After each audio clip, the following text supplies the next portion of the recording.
30 de junho de 1915. Um campo de teste secreto da Talbot, em Londres. Ali, homens cujo julgamento selaria o destino de uma guerra global reuniram-se em silêncio tenso. O primeiro Lorde do Almirantado, Winston Churchill, e o ministro das Munições, David Lloyd George, ambos futuros primeiros ministros britânicos, vieram testemunhar a ascensão de uma máquina milagrosa, concebida para reverter o curso da Grande Guerra. Diante deles, um estranho trator americano, com 3 esteiras em vez de rodas. Quando a máquina foi ligada e começou a avançar sobre o terreno irregular, os dignitários presenciaram algo completamente insólito. A esteira dianteira, por vezes, desprendia-se do solo, o trator empinando-se no ar antes de mergulhar bruscamente.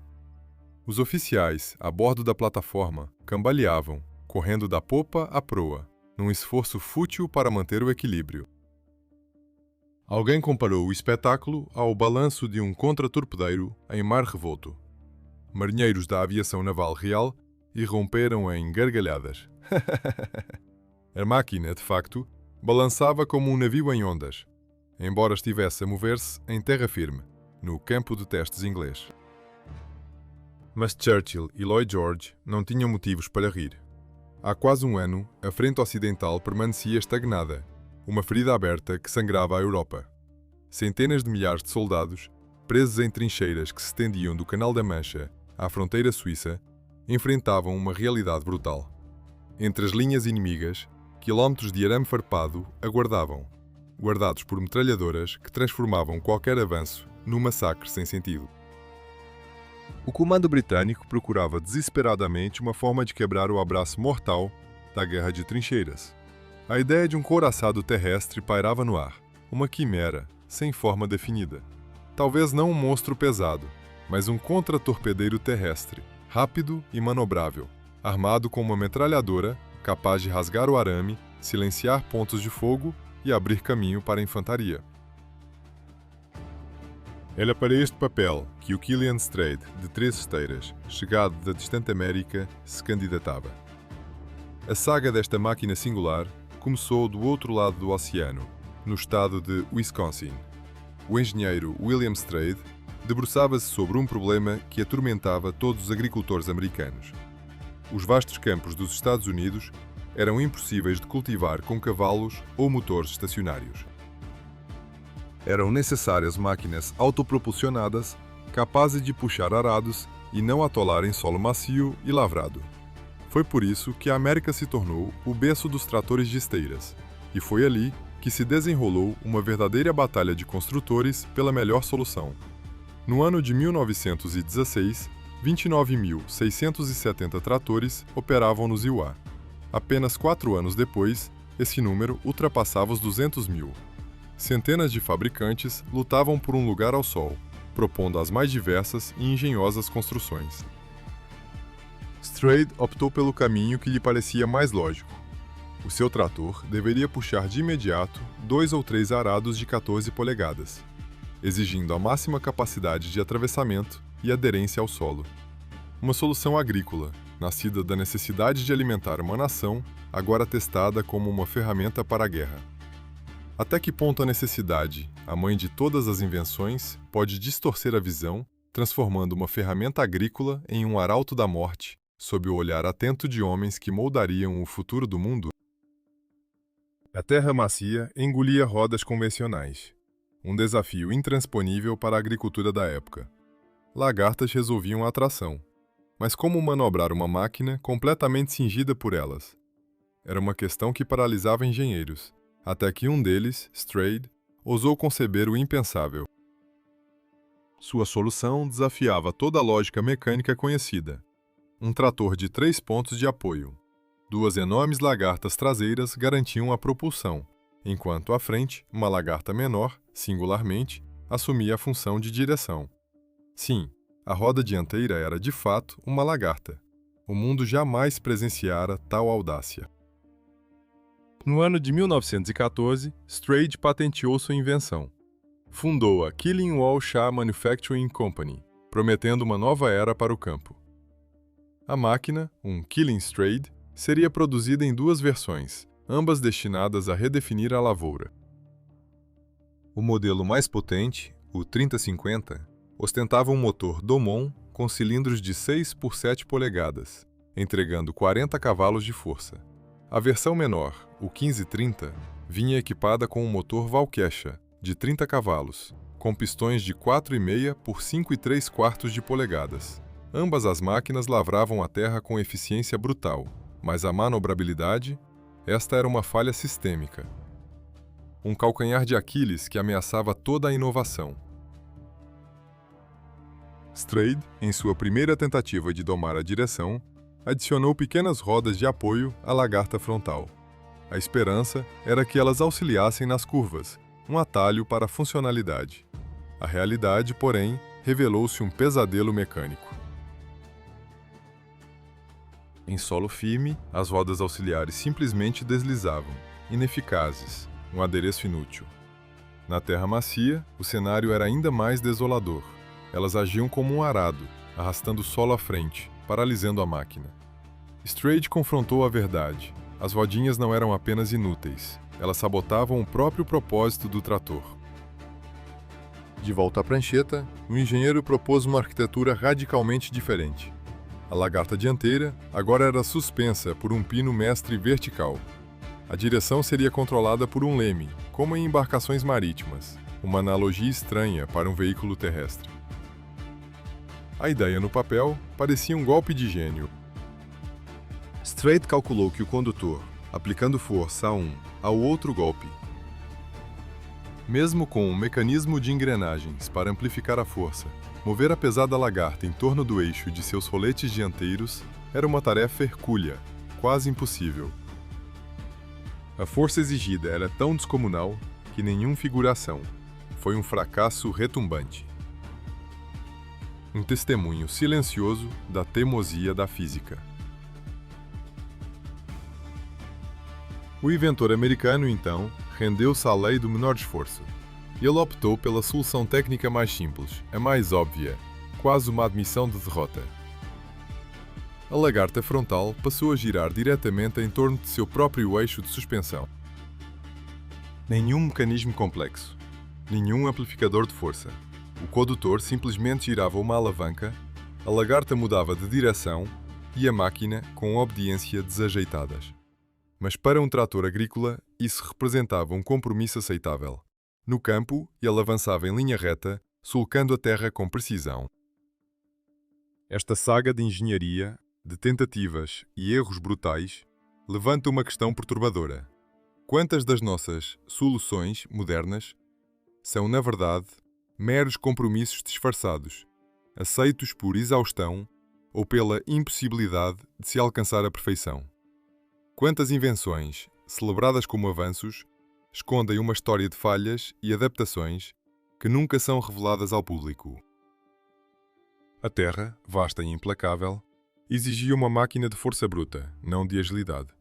Os agricultores, confrontados com campos que se estendiam por quilómetros, precisavam de tração implacável e capacidade de atravessar qualquer terreno, não da manobrabilidade de um carro de corrida. Era nesse cenário que o Killing Strade se destacava. Uma ferramenta de trabalho forjada para dominar a paisagem rural. O modelo base, o 1530, com as suas 3 lagartas, tornou-se o pilar da produção. O motor, um coração mecânico pulsante, estava estrategicamente posicionado no centro da plataforma, diretamente sobre o mecanismo de apoio traseiro. A força era transmitida exclusivamente às 2 lagartas posteriores. A frontal, uma sentinela solitária, servia apenas para direção e suporte, sustentando a porção dianteira da máquina. Esta configuração singular, no entanto, engendrou um efeito secundário peculiar, um balanço constante.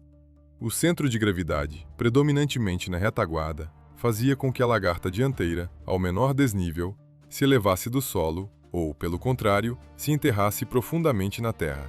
O trator movia-se como uma pequena embarcação à mercê de ondas invisíveis, um navio em um mar de lama e sulcos. Foi precisamente esta oscilação que, ironicamente, divertiu os oficiais britânicos durante os testes iniciais.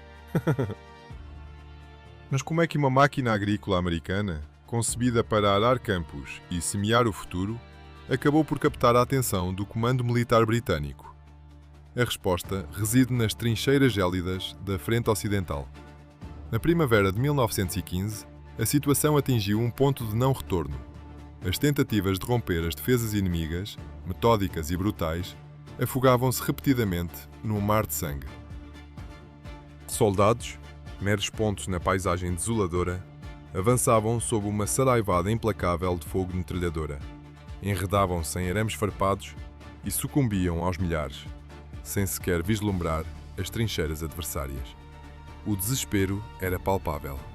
Oficiais, atormentados pela carnificina, procuravam freneticamente uma solução técnica para aquele pesadelo incessante. Os automóveis blindados, apesar de terem demonstrado alguma eficácia em conflitos mais dinâmicos, revelaram-se pateticamente inúteis no campo de batalha europeu, um labirinto de crateras de artilharia e barreiras de arame. Era imperativo encontrar algo radicalmente novo, uma máquina capaz de se mover onde nenhum veículo-moto. Winston Churchill, então à frente do almirantado, foi cativado pela ideia de um couraçado terrestre. Ele visualizava uma máquina gigantesca, blindada, que avançaria lenta e inexoravelmente sobre qualquer obstáculo, esmagando arames e posições inimigas com uma força imparável. Uma visão épica, quase fantástica, de dominação mecânica. Contudo, os marinheiros da aviação naval real, que já possuíam experiência prática com veículos blindados, concebiam a tarefa de forma distinta. A sua necessidade não era um couraçado pesado e desajeitado, mas sim um torpedeiro, rápido e ágil. Uma máquina capaz de perfurar as linhas inimigas, aniquilar ninhos de metralhadoras e abrir passagens nas defesas para a infantaria que avançava. Algo pequeno, relativamente econômico de produzir e, acima de tudo, manobrável. Esta última concepção parecia a mais pragmática, a mais realista para uma implementação célere. Agentes britânicos foram despachados para todos os cantos do globo, numa busca frenética por chassis adequados. Os tratores de lagartas americanos, já comprovadamente capazes de operar nas condições mais adversas da agricultura, atraíram uma atenção particular. Várias máquinas, de diferentes designs e fabricantes, foram adquiridas e transportadas para a Inglaterra, para uma série de testes comparativos. O Killing Strait era apenas um dos contendores. Neste tabuleiro de xadrez global, onde a vida humana era a moeda mais barata, a linha entre a inovação agrícola e a máquina de guerra tornou-se indistinta. Que outros segredos civis, antes inofensivos, aguardam a sua brutal metamorfose nas mãos da guerra? Protótipos de veículos de esteira, com um design de chassi radicalmente distinto, surgiam em meio ao caos. Seriam estas máquinas, com a sua arquitetura inovadora, a dar origem aos primeiros tanques verdadeiramente revolucionários, os colossos romboidais que redefiniriam a guerra terrestre. Mas naquele dia escaldante de verão, nos campos de teste de Talbot, o futuro ainda era um segredo velado. Ninguém podia prever a virada iminente. Os chassis de veículos blindados convencionais, antes meras plataformas de transporte, transformaram-se em bancadas de teste para as ideias mais audaciosas.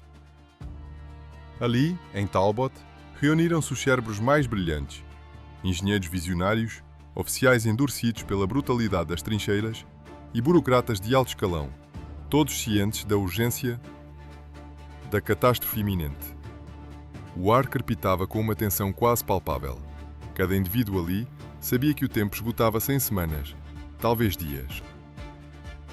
Cada amanhecer sem uma solução viável significava mais milhares de vidas ceifadas, mais valas comuns nas paisagens desoladas da França e da Bélgica. A exigência era clara: um avanço imediato, uma máquina de guerra funcional e a sua produção em massa. Quando o Killing Strait irrompeu no campo de provas, os olhares convergiram para a sua silhueta aberrante. 3 esteiras, em vez das rodas convencionais ou do par de lagartas esperadas, conferiam-lhe uma aparência quase alienígena, mesmo entre as aberrações mecânicas que desfilavam ali naqueles meses de desespero. Contudo, essa mesma excentricidade era o que alimentava uma esperança tênue. talvez a resposta, o avanço desesperadamente procurado, residisse precisamente nessa solução não convencional, nesse desafio à ortodoxia da engenharia militar. O trator, ou o que quer que fosse aquela máquina, foi preparado com uma meticulosidade febril para a demonstração perante a cúpula militar. Abastecido, cada um dos seus complexos sistemas inspecionado, a rota de teste delineada com precisão cirúrgica. O 30º de junho não seria apenas mais um dia no calendário. Seria a data que selaria o destino de uma máquina americana, aparentemente insignificante, mas com o potencial de alterar o curso da história. Para além de uma mera exibição das suas capacidades de locomoção, os militares conceberam testes específicos, brutais. A missão primordial? Verificar a capacidade da máquina em superar as intransponíveis barreiras de arame farpado. Sem uma solução para este flagelo, qualquer veículo de combate seria, na prática, inútil. No campo de testes, ergueram-se várias linhas de obstáculos, réplicas exatas das defesas infernais que paralisavam as tropas na frente. Os engenheiros sabiam, o simples peso e a potência do trator seriam insuficientes. O arame farpado possuía uma astúcia perversa. Não se rompia sob pressão. Em vez disso, esticava-se, contraía-se e, como uma serpente mortal, enredava tudo o que ousava tentar atravessá-lo. Era imperativo encontrar algo que não empurrasse, mas que cortasse, que dilacerasse a traiçoeira malha metálica. Uma ferramenta que desativasse a sua capacidade de aprisionar, de imobilizar, de condenar à morte lenta sob o fogo inimigo. Foi o tenente Oliver Thornycroft, um oficial da Marinha com uma folha de serviço impecável, quem assumiu a tarefa. A sua mente, habituada aos desafios do mar, recordou os cortadores de redes de torpedos, dispositivos robustos empregados nos contratorpedeiros para neutralizar barreiras submarinas. Facas afiadas, montadas em longos tubos, projetavam-se da proa das embarcações, rasgando qualquer obstáculo aquático. Por que não replicar esse princípio em terra? A ideia, tão simples quanto genial, acendeu uma nova chama de esperança. Thornycroft ordenou a remoção imediata de 2 desses cortadores de um contratorpedeiro desativado. Montados em 2 hastes metálicas, foram fixados na parte frontal do Killing Strait. A máquina, agora adornada com o que pareciam longos e ameaçadores tentáculos metálicos, estava pronta para seu teste derradeiro. A manhã do 30º de junho irrompeu carregada de expectativa. No campo de provas, os convidados começaram a chegar. Figuras cujas decisões teriam o poder de reescrever o destino de toda uma guerra. Mas que preço a humanidade continuaria a pagar por cada dia de hesitação, por cada falha em reconhecer a verdade brutal que se desenrolava sob os seus olhos. Winston Churchill emergiu do veículo, os olhos fixos na maquinaria disposta à sua frente. Ao seu lado, David Lloyd George, o homem que, em menos de um ano, ascenderia ao cargo de primeiro-ministro, guiando a Grã-Bretanha pelos meses mais sombrios de uma guerra implacável.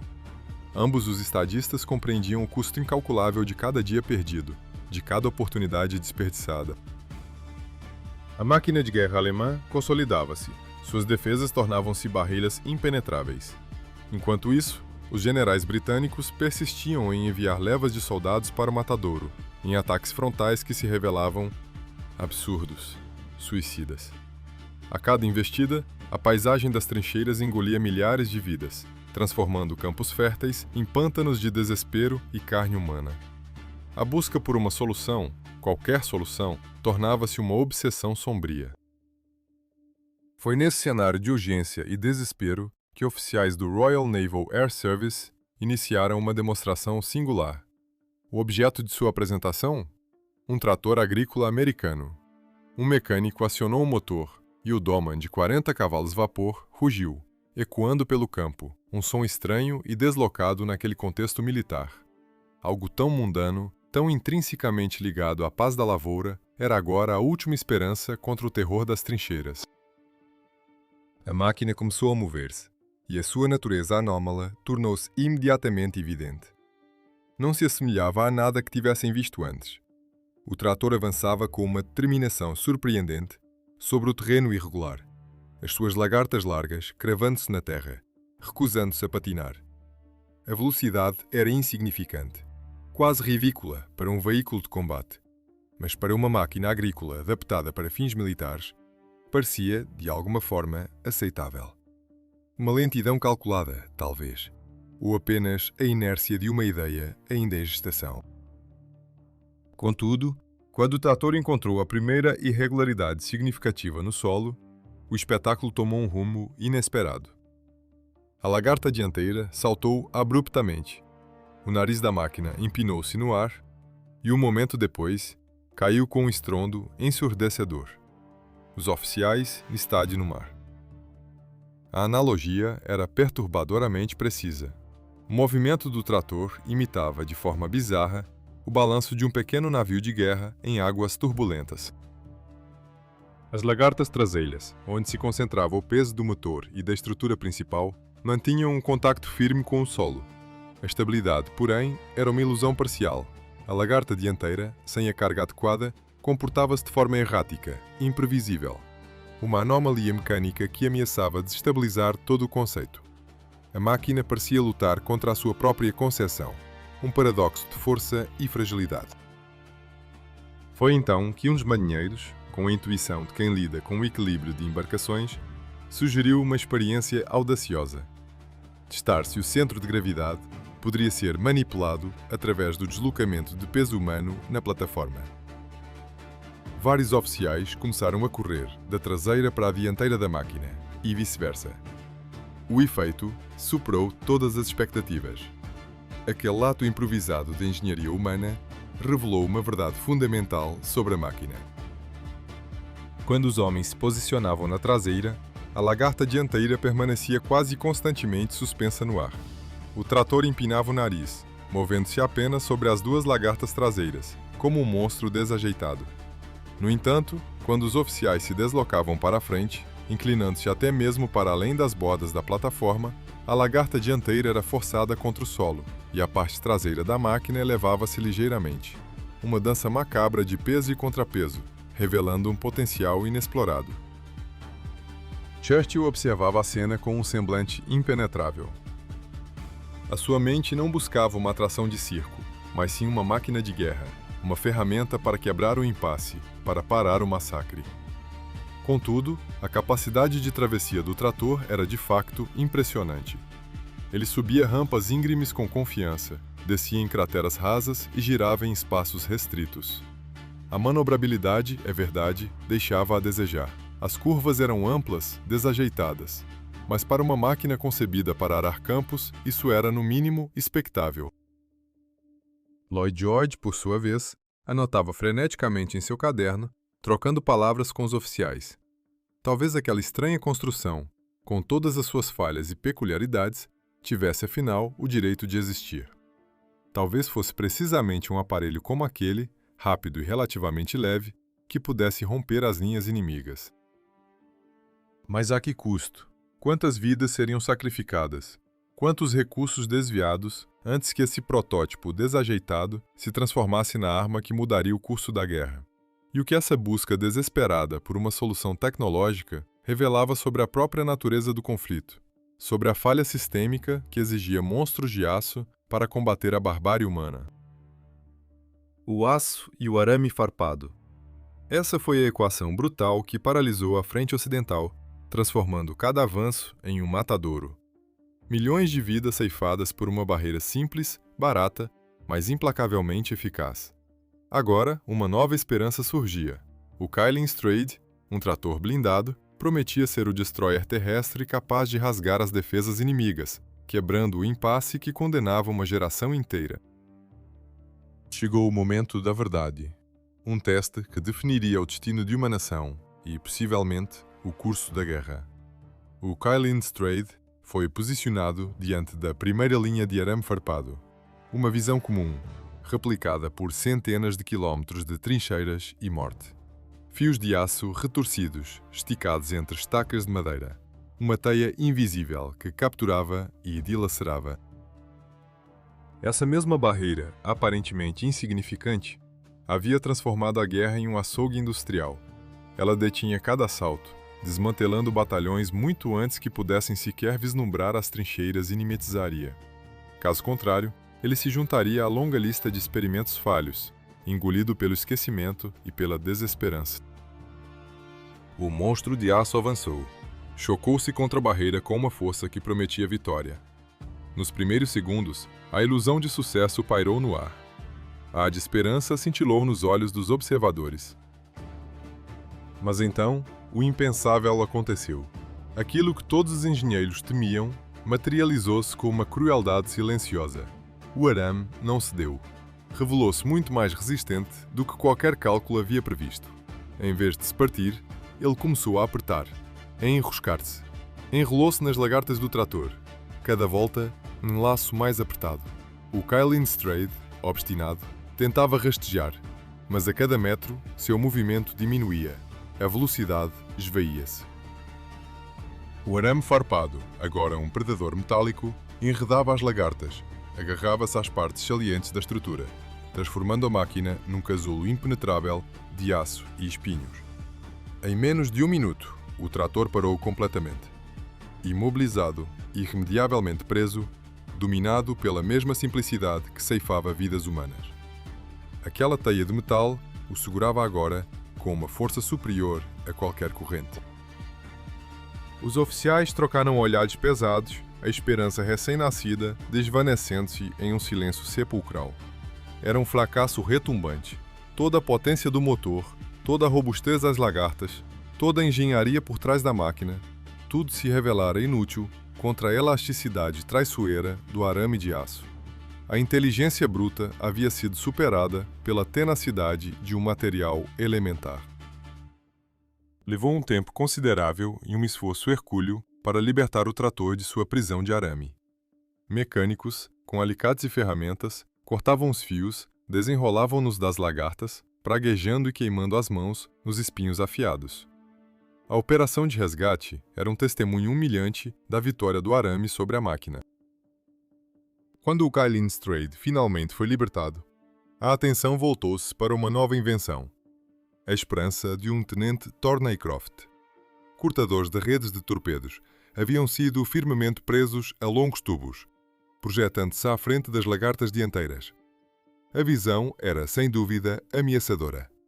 Duas lâminas afiadas, semelhantes a presas metálicas, apontavam para a frente, prontas para fatiar qualquer obstáculo. Uma nova linha de arame foi esticada, desta vez com uma precisão cirúrgica, alinhada exatamente à altura das bordas cortantes. O trator avançou novamente, uma segunda chance, um fôlego de vida para uma ideia à beira do abismo. Desta vez, o resultado foi radicalmente diferente. Os cortadores penetraram no arame e, com um clangor metálico, o fio se desfez em pedaços. O Kylin Strade atravessou a barreira, como se ela sequer existisse, deixando um rastro limpo em seu caminho. Os oficiais irromperam em um burburinho de alívio e excitação contida. Ali estava a solução. Winston Churchill inclinou-se para Lloyd George, sussurrando palavras que, naqueles instantes, pareciam carregar o peso do futuro. O sucesso parecia iminente, a vitória ao alcance. Mas os engenheiros militares, com a frieza brutal da experiência, sabiam que aquilo era apenas metade do desafio. Nos campos de batalha reais, o arame farpado raramente era esticado de forma tão uniforme, tão previsível, tão perfeitamente alinhado a uma única altura. A complexidade do terreno, a imprevisibilidade do inimigo, as camadas intrincadas de defesa, tudo isso esperava. Que outros segredos o arame farpado ainda guardava? Que novas táticas seriam necessárias para realmente quebrar o abraço mortal da frente ocidental? O arame farpado, uma teia de aço, não se dobrava. Pendurado frouxamente entre os postes, formava uma confusão em múltiplos níveis, uma armadilha traiçoeira. Não era uma barreira estática, mas uma entidade viva, pronta para engolir. Pela terceira vez, o trator avançou. As lâminas, afiadas com uma promessa de corte, encontraram um metal. Mas o arame, em vez de ceder, simplesmente desviou-se, envolvendo as arestas cortantes com uma maleabilidade sinistra. O Killenstrait, impulsionado por uma determinação mecânica, persistiu. O arame, no entanto, começou a apertar, a enrolar-se inexoravelmente nas esteiras, uma espiral de aço que sufocava a máquina. Os cortadores, projetados para a destruição, revelaram-se pateticamente inúteis contra a flexibilidade daquela armadilha. A máquina parou, novamente imobilizada, uma vítima enredada em fios de aço. O teste falhara. Winston Churchill, o primeiro lorde do almirantado, partiu do campo de provas com uma decepção palpável. Um peso silencioso. O Killenstrait, a esperança transatlântica, falhou na sua missão primordial. Não era um rompe-arames, o que o tornava inútil como máquina de combate de primeira linha. Mas nem todos partilhavam o pessimismo do almirantado. O tenente Symes, um engenheiro da aviação naval real, permaneceu no local. Caminhava pensativo em redor do trator americano, a sua mente a processar dados que outros ignoravam. A máquina, apesar do seu embaraço recente, demonstrará uma notável capacidade de travessia. As suas esteiras mantinham um contacto firme com o solo, mesmo nos terrenos mais desafiadores. Uma aderência implacável. Talvez o problema não residisse no trator em si, mas na premissa da tarefa. Symes parou, os olhos percorrendo o campo. Vários carros blindados, desativados após o serviço em França e na Bélgica, jaziam ali, testemunhas silenciosas de batalhas passadas. Entre eles, um blindado sobre o chassi de um Delaunay Belleville francês, marcado por buracos de projéteis. Mais ainda, uma fonte de componentes vitais. O tenente aproximou-se, examinando a carcaça blindada. As chapas de aço, com 6,35 centímetros de espessura, ofereciam uma defesa robusta contra balas e estilhaços. Foi nesse instante que a ideia cristalizou na mente do oficial. E se a abordagem estivesse errada? Em vez de forçar o trator a ser um rompe-arames, por que não transformá-lo num trator blindado de campo de batalha? Uma máquina capaz de transportar munições, de evacuar os feridos sob fogo inimigo, de rebocar artilharia pesada através da linha de frente. A ideia, friamente analisada, parecia racional. O Killenstrait fora concebido como uma máquina de tração, construída para arrastar arados pesados. A sua estrutura, por inerência, estava dimensionada para cargas substanciais. O motor de 40 cavalos de potência fornecia força suficiente para mover cargas consideráveis em terrenos irregulares. As esteiras garantiam estabilidade e uma progressão imparável. Por que não proteger a tripulação com blindagem e empregar este veículo na retaguarda das tropas em avanço? Symes apresentou as suas observações ao comando. A proposta foi recebida com um interesse incomum. Decidiram avançar. Os trabalhos começaram de imediato, sem hesitação. Os mecânicos iniciaram a desmontagem do casco blindado do veículo francês. As chapas eram removidas com precisão cirúrgica, evitando danos ao metal e aos seus sistemas de fixação. Paralelamente, os engenheiros realizavam cálculos, cada número um pilar fundamental para o novo projeto. A massa de combate do trator, sem blindagem, era de 5.000 kg. O casco blindado do Delaunay Belleville pesava cerca de 1.000 kg. Estes eram os primeiros passos de uma transformação que redefiniria a utilidade de uma máquina, uma reinterpretação radical de um fracasso aparente. O que mais, então, se esconde sob a superfície dos fracassos oficiais, à espera de um olhar mais atento para revelar o seu verdadeiro propósito? Quantas outras máquinas, quantos outros recursos foram descartados por uma visão limitada, quando a solução estava ali, silenciosa, à espera de ser descoberta? O peso total daquela aberração blindada atingiria as 6 toneladas. Uma carga colossal. Um motor de 40 cavalos, em tese, deveria suportar tal fardo, mas a margem de potência, já escassa, reduzir-se-ia a um mínimo perigoso, um fio ténue entre a funcionalidade e o colapso mecânico. A teoria, no entanto, raramente se alinha com a brutalidade da realidade em campo de batalha. A torre. Este era o ponto de discórdia mais virulento. O carro blindado Dylan Bouton, uma máquina de guerra já estabelecida, ostentava uma torre giratória equipada com uma metralhadora Maxim de calibre 7,71 mm. A tentação de replicar essa capacidade no trator era imensa. Transformar aquele veículo agrícola num autêntico aparelho de combate, capaz não só de transportar suprimentos vitais, mas também de oferecer apoio de fogo à infantaria, parecia uma visão sedutora. Uma fortaleza móvel, uma promessa de superioridade tática. Mas a dura verdade logo se impôs aos engenheiros. A impossibilidade era flagrante e inegável. O Killian Strait, em sua configuração original, já era uma máquina inerentemente instável, com um centro de gravidade perigosamente elevado. Toda a massa do motor e da estrutura concentrava-se na parte traseira, um desequilíbrio crônico que fazia a esteira dianteira perder contato com o solo em momentos críticos, uma falha de design fundamental, agora amplificada. A instalação de uma torre pesada no ponto mais alto do casco, a quase 3 metros do chão, desestabilizaria de forma irremediável o já precário equilíbrio. Seria um suicídio mecânico. Imagine a cena. O trator a cambalear por um terreno irregular. A parte dianteira, ora empinando-se no ar, ora afundando bruscamente. E lá no alto, aquela torre, com sua metralhadora e um artilheiro, balançando como um pêndulo macabro. Ao primeiro movimento brusco, a estrutura inteira não faria mais do que capotar de lado, esmagando o que estivesse por baixo, transformando a máquina numa armadilha mortal para sua própria tripulação. Sam e seus colegas, com a frieza da engenharia, compreenderam a futilidade da ideia. O sonho de um trator convertido em um aparelho de combate completo foi abandonado, uma concessão amarga à física implacável. A torre foi descartada. A solução de compromisso: limitar a modificação à blindagem do casco, oferecendo alguma proteção ao equipamento e aos 2 ou 3 membros da tripulação. Uma defesa passiva, não ofensiva. A montagem da blindagem consumiu vários dias. Chapas de aço foram meticulosamente fixadas ao redor do trator, moldando um espaço protegido.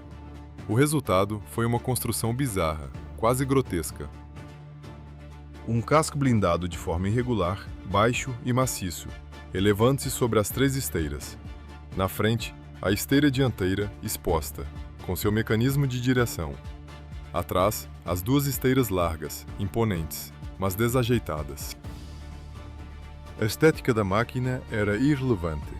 A elegância estava longe de ser uma preocupação para os militares. A única exigência era funcionalidade, que se movesse e que protegesse os homens em seu interior. Com os trabalhos concluídos, chegou o momento dos novos testes. A verdade seria revelada. O mecânico, com um misto de apreensão e esperança, entrou na cabine blindada. O motor rugiu, ganhando vida. Ele engatou a marcha, tentando mover a máquina. O trator estremeceu, as esteiras giraram com esforço titânico, mas o monstro mal se deslocou. A tonelada adicional de blindagem havia transformado o relativamente ágil Killian Strait num colosso lento e desajeitado. Os 40 cavalos de potência eram catastroficamente insuficientes. O motor berrava no limite de suas capacidades, mas a velocidade era a de uma tartaruga ferida. Cada avanço era uma batalha. O que antes o trator superava com facilidade e confiança, agora se tornava um obstáculo intransponível. Um pequeno declive, antes vencido sem o menor esforço, exigia do Killian Strait blindado uma luta penosa. Em terreno macio, as esteiras patinavam incessantemente, onde antes a máquina deslizava com desenvoltura. A manobrabilidade, que já não era seu ponto forte, tornou-se deplorável. Para cada curva era necessário um esforço hercúleo. O raio de viragem dobrou, transformando cada mudança de direção numa operação complexa e demorada. O veículo era quase incontrolável. Quantos recursos, quantas vidas foram consumidos em projetos nascidos da mesma desesperada ilusão, condenando homens e máquinas a um destino previsível, mas ignorado, em nome de uma guerra que não esperava por soluções perfeitas. Oficiais observavam os testes com rostos sombrios. A verdade emergia. O experimento falhara. Transportar uma blindagem pesada não era, de forma alguma, o mesmo que arrastar um arado por um campo lavrado. A máquina foi submetida a provas no campo de testes por mais alguns dias, numa tentativa desesperada de encontrar qualquer utilidade para aquele monstro desajeitado. Verificava-se sua capacidade de rebocar cargas, de superar obstáculos variados, de mover-se por diferentes tipos de terreno. Os resultados eram desoladores. O trator blindado revelou-se excessivamente lento, absurdamente gastador e intrinsecamente pouco fiável para qualquer aplicação na linha de frente. Sim, a blindagem protegia a tripulação, mas qual o propósito dessa proteção se Inigo tivesse tempo de posicionar a artilharia e, com calma metódica, pulverizar um alvo imóvel? O veredito militar foi final. Enviar o blindado Killing Strait para a França era uma decisão sem sentido. Não havia cumprido as esperanças depositadas, nem como rompedor de arame, nem como rebocador blindado. A máquina era demasiado específica, demasiado caprichosa, demasiado limitada em suas capacidades. O motor de 40 cavalos, perfeitamente adequado para trabalhos agrícolas, mostrava-se categoricamente impróprio para movimentar equipamento de combate blindado através de um campo de batalha esburacado por projéteis. O experimento fracassado exigia uma conclusão. O trator blindado jazia no campo de testes de Talbot, e ninguém sabia ao certo o que fazer com ele. Descartá-lo como sucata seria um desperdício, pois a máquina, afinal, funcionava, embora não tivesse correspondido às expectativas militares. A solução surgiu com uma rapidez inesperada, quase irónica. A aviação naval real britânica necessitava urgentemente de meios de tração para os seus dirigíveis. Esses colossais navios aéreos exigiam rebocadores potentes, capazes de retirá-los dos hangares e de os manobrar pelos aeródromos. Em setembro de 1915, a estranha máquina chegou à estação de dirigíveis em Barrow. A pequena cidade na costa noroeste da Inglaterra tornou-se o último porto de um projeto ambicioso. Ali, o Killing Strait finalmente encontrou seu lugar. A baixa velocidade que a tornava inútil no campo de batalha revelou-se uma vantagem crucial ao lidar com dirigíveis. A movimentação lenta e cautelosa de aeronaves gigantes exigia precisamente aquele tipo de potência inabalável. A capacidade de tração do trator permitia operar em terrenos encharcados de aeródromos, desafiando qualquer condição climática. Historiadores ainda debatem se a blindagem permaneceu na máquina ou se foi desmontada antes do envio para Barrow. Documentos que confirmem qualquer uma das versões não foram preservados. É perfeitamente possível que a blindagem tenha sido removida ainda no campo de testes, devolvendo ao trator sua aparência original e parte da mobilidade perdida. Ou talvez tenha operado por vários anos em sua forma blindada, assustando os recrutas do serviço de aviação com sua aparência bizarra. Quantas outras invenções militares, nascidas da necessidade e da ambição, encontraram seu verdadeiro propósito em um desvio tão inesperado, longe dos campos de batalha que as conceberam? A máquina que poderia ter sido o primeiro tanque, o Killing Strait, é hoje apenas uma nota de rodapé curiosa na história da blindagem.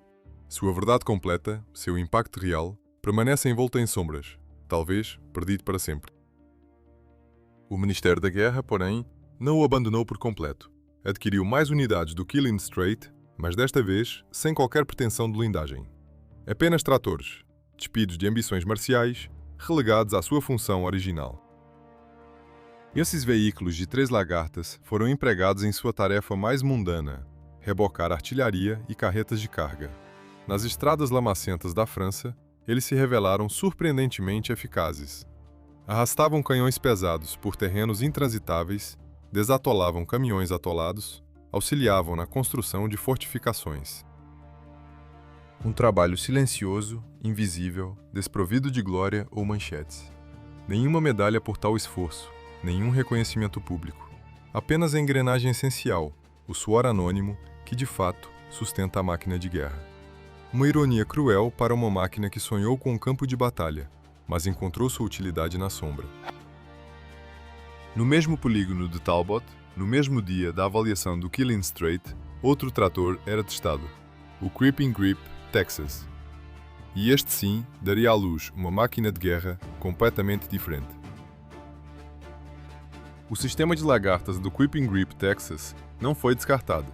Em vez disso, tornou-se a espinha dorsal dos primeiros tanques romboidais, monstros de aço que, em menos de um ano, irromperiam nos campos de batalha, chocando o mundo e redefinindo a guerra para sempre.